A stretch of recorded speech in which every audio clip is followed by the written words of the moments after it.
Hi. അപ്പോൾ എല്ലാവർക്കും എൻ്റെ വീഡിയോയിലേക്ക് സ്വാഗതം. അപ്പോൾ ഞാൻ ഇന്ന് വന്നിരിക്കുന്നത് നമ്മൾ കഴിഞ്ഞ വീഡിയോയിൽ ചുരിദാറിൻ്റെ ഫ്രണ്ട് സൈഡ് ഫിനിഷ് ചെയ്യുന്നത് കാണിച്ചിരുന്നു. അപ്പോൾ അത് കംപ്ലീറ്റ് ആയിട്ട് ഫിനിഷ് ചെയ്തിട്ടുണ്ട്. ഇനി ഇതിലൊന്നും ചെയ്യാനില്ല. ഇനി നമുക്ക് ബാക്ക് സൈഡ് എടുക്കാം. ബാക്ക് സൈഡ് ഇനി കംപ്ലീറ്റ് ആയിട്ട് ചെയ്യണം. അപ്പോൾ ബാക്ക് സൈഡ് നല്ല വശം ഇടുക. അതിൻ്റെ ഫ്രണ്ട് ചെയ്ത പോലെ തന്നെ അതിൻ്റെ മുകളിലേക്ക് ലൈനിങ് പീസ്, അതായത് ബാക്ക് സൈഡിൻ്റെ ചീത്തവശത്തുമ്മൽ ഫ്രണ്ട് സൈഡിൽ ലൈനിങ് വെച്ചിട്ട് സെൻറ്റർ വെച്ചിട്ട് ഒന്ന് സ്റ്റിച്ച് ചെയ്തെടുക്കാം. ഓക്കെ. എന്നിട്ട് അതെന്തിനാന്ന് വെച്ച് കഴിഞ്ഞാൽ അറിയാലോ, തെന്നിപ്പോകാതിരിക്കാൻ വേണ്ടിയിട്ടാണ്. ഇനി അതിൻ്റെ മുകളിലേക്ക് നമ്മുടെ ക്യാൻവാസ് വയ്ക്കണം. അപ്പോൾ എവിടെ വയ്ക്കുക എന്ന് പറഞ്ഞാൽ നമ്മൾ ഫ്രണ്ടിൽ ചെയ്ത പോലെ തന്നെ നല്ല വശം നല്ല തുണിയിൽ വെക്കണം. നല്ല തുണിയിൽ വെച്ചിട്ട് സ്ട്രെയിറ്റ് ആയിട്ട് താഴെ വരെ ഒരു സ്റ്റിച്ച് കൊടുക്കാം, തെന്നി മാറിപ്പോകാതിരിക്കാൻ വേണ്ടിയിട്ടാണ്. എന്നിട്ട് നമുക്ക് കംപ്ലീറ്റ് ആയിട്ട് ഏത് ഡിസൈനിലാണോ ബാക്കിൽ നെക്ക് നിങ്ങൾ ചെയ്തിരിക്കുന്നത് ആ ഡിസൈനിൽ കംപ്ലീറ്റ് ആയിട്ട് സ്റ്റിച്ച് ചെയ്ത് വരാം. അപ്പോൾ ഞാനത് കംപ്ലീറ്റ് ആയിട്ട് സ്റ്റിച്ച് ചെയ്യട്ടെ.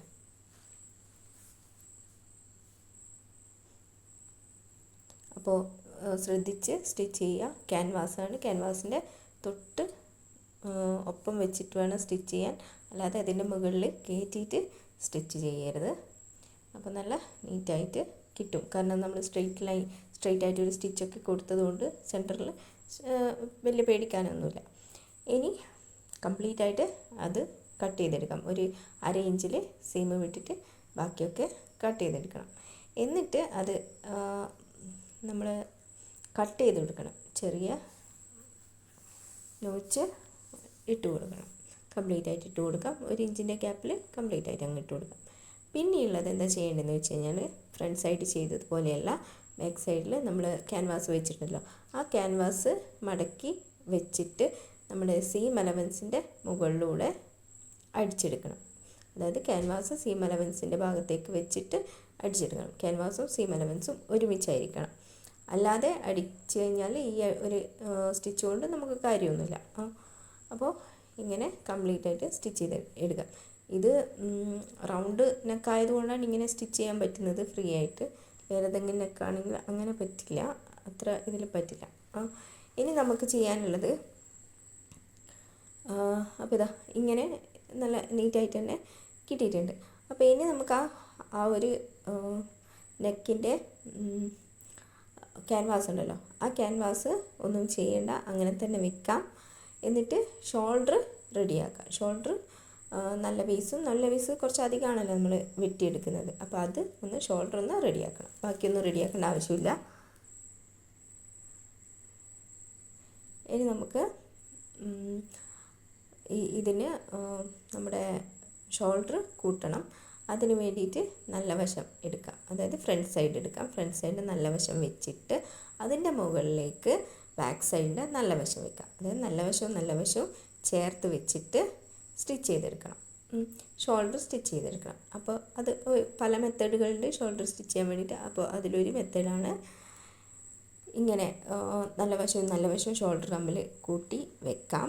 എന്നിട്ട് അതിൻ്റെ മുകളിലേക്ക് വീഡിയോ കാണുന്നത് പോലെ ഫിനിഷിങ്ങിൽ, അതായത് കറക്റ്റ് ആ ഒരു ഭാഗത്ത് വെച്ചിട്ട് ഇങ്ങനെ ബാക്കിലേക്ക് മടക്കി വെക്കാം. ഓക്കെ, കറക്റ്റ് ഭാഗത്ത് വെച്ച് ബാക്കിലേക്ക് മടക്കി വെക്കാം. പിന്നെയുള്ള പീസുകൾ, നമ്മൾ കൈമേലുണ്ടാകുന്ന പീസുകളിൽ നിന്ന് 3 പീസുകളാണ്. ഒരു ബാക്കിൽ ഒരു ലൈനിങ്, ബാക്കിൽ നല്ല പീസ്, പ്ലസ് അതിൻ്റെ കൂടെ ഫ്രണ്ടിലെ പീസ് ഒന്നേ ഉണ്ടാവും. കാരണം എന്താ വെച്ചാൽ നമ്മൾ ഓൾറെഡി അതെല്ലാം ഫിനിഷ് ചെയ്തതാണ്. ലൈനിങ്ങും ഫ്രണ്ട് നല്ല പീസും തമ്മിൽ നമ്മൾ അറ്റാച്ച് ചെയ്ത് സ്റ്റിച്ച് ചെയ്തതുകൊണ്ട് ഒറ്റ പീസുകൾ. അപ്പോൾ അത് കറക്റ്റാക്കിയിട്ട് നമ്മൾ കൈ കൊണ്ട് പിടിക്കണം. എന്നിട്ട് വേണം സ്റ്റിച്ച് ചെയ്യാൻ വേണ്ടിയിട്ട്. അല്ലെങ്കിൽ ഒന്ന് വേറെ ബാക്കിലൊക്കെ തെന്നി മാറിപ്പോവും. എന്നിട്ട് ജസ്റ്റ് ഇങ്ങനെ വലിച്ചു കഴിഞ്ഞാൽ സംഭവം കിട്ടി. നമ്മൾ സീം അലവൻസിനനുസരിച്ചിട്ട് നമ്മൾ സ്റ്റിച്ച് ചെയ്ത് കൊടുത്തിട്ട് വലിച്ചു കഴിഞ്ഞാൽ അത് സംഭവം കൈമ കിട്ടി. ഇനി അതുപോലെ തന്നെ അടുത്ത വശവും അതുപോലെ തന്നെ ചെയ്തെടുക്കണം. അപ്പോൾ അതുപോലെ ഒന്നുകൂടി പറഞ്ഞുതരാം. ഇങ്ങനെ വെച്ച് നല്ല നീറ്റായിട്ട് അതിൻ്റെ അതിൻ്റെ മുകളിലേക്കല്ല, അതിന് തൊട്ടിട്ട് താഴെ വെക്കുക. എന്നിട്ട് അതിലേക്ക് ക്യാൻവാസിൻ്റെ ഭാഗം അതിലേക്ക് വെക്കാം.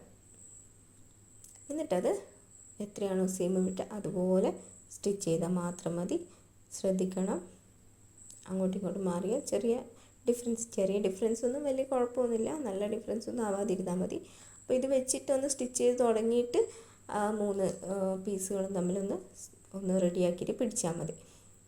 ഓക്കെ. അപ്പോൾ ഷോൾഡറിന് എന്തായാലും 2 സ്റ്റിച്ച് കൊടുക്കണം. അത് ഏത് ബ്ലൗസിനായാലും ചുരിദാറിനായാലും ഏത് ഡ്രസ്സിനാണെങ്കിലും ഷോൾഡറിന് 2 സ്റ്റിച്ച് എന്തായാലും കൊടുക്കണം. ഓക്കെ. അപ്പോൾ നമുക്ക് നല്ല ഫിനിഷിങ്ങിൽ കിട്ടിയിട്ടുണ്ട്. അപ്പോൾ ഒരു തയ്യൽ തുമ്പോ കാര്യങ്ങളൊന്നും പുറത്തേക്ക് കാണില്ല. ഓക്കെ. ഇനി നമുക്ക് ചെയ്യാനുള്ളതെന്ന് വെച്ച് കഴിഞ്ഞാൽ നമ്മുടെ canvas back side, front side ഒന്നും ചെയ്യാനില്ല. ബാക്കിലത്തെ ക്യാൻവാസിന് പതിച്ചടിക്കണം. അതായത് നെക്കിൻ്റെ സൈഡിലൂടെ ഒരു സ്റ്റിച്ച് കൊടുക്കണം. അത് കൊടുത്തിട്ടില്ലെങ്കിലും കുഴപ്പമൊന്നുമില്ല, പക്ഷേ ഒരു ഫിനിഷിങ്ങിന് കൊടുക്കുന്നതാണ് നല്ലത്. അല്ലെങ്കിൽ ഒന്ന് അയൺ ചെയ്തെടുത്താലും മതി, എന്തായാലും കുഴപ്പമൊന്നുമില്ല. അപ്പോൾ അങ്ങനെ ചെയ്തെടുക്കാം. ഇതാ കണ്ടോ, അപ്പോൾ നല്ല നീറ്റായിട്ട് തന്നെ കിട്ടിയിട്ടുണ്ട്. അപ്പോൾ ഫ്രണ്ട് സൈഡ് ഇനി ഒന്നും ചെയ്യാനില്ല, അത് അങ്ങ് വിട്ടേക്കാം. ഇനി ബാക്ക് സൈഡിലെ ലൈനിങ് പീസും നല്ല പീസും തമ്മിൽ അറ്റാച്ച് ചെയ്തെടുക്കണം. ഓക്കെ. അപ്പോൾ നമ്മൾ നല്ല പീസിൽ ഫ്രണ്ട് പീസിൽ ചെയ്തതുപോലെ തന്നെ നമുക്ക് ബാക്ക് പീസിലും ചെയ്തെടുക്കണം. കംപ്ലീറ്റായിട്ട് എല്ലാ ഭാഗത്തും അടിച്ചെടുക്കണം. അപ്പോൾ എന്നിട്ട് എക്സസ് ആയിട്ടുള്ള ഭാഗങ്ങളൊക്കെ നമുക്ക് കട്ട് ചെയ്ത് കളയാം. അപ്പോൾ ഇത്രയേ ഉള്ളൂ ഇന്നത്തെ വീഡിയോ. ഞാൻ ഇതിൽ തീർക്കുകയാണ്. അപ്പോൾ എല്ലാവർക്കും ഇഷ്ടമായിട്ടുണ്ടെങ്കിൽ, ഉപകാരപ്രദമായിട്ടുണ്ടെങ്കിൽ ഒന്ന് ലൈക്ക് ചെയ്യുക, ഒന്ന് സബ്സ്ക്രൈബ് ചെയ്ത് സപ്പോർട്ട് ചെയ്യണേ. ഓക്കെ. അപ്പോൾ നമുക്ക് അടുത്ത വീഡിയോ ആയിട്ട് ബാലൻസ് അടുത്ത വീഡിയോ ആയിട്ട് കാണാം. ഞാൻ വേഗം തന്നെ വരാം. Okay, bye.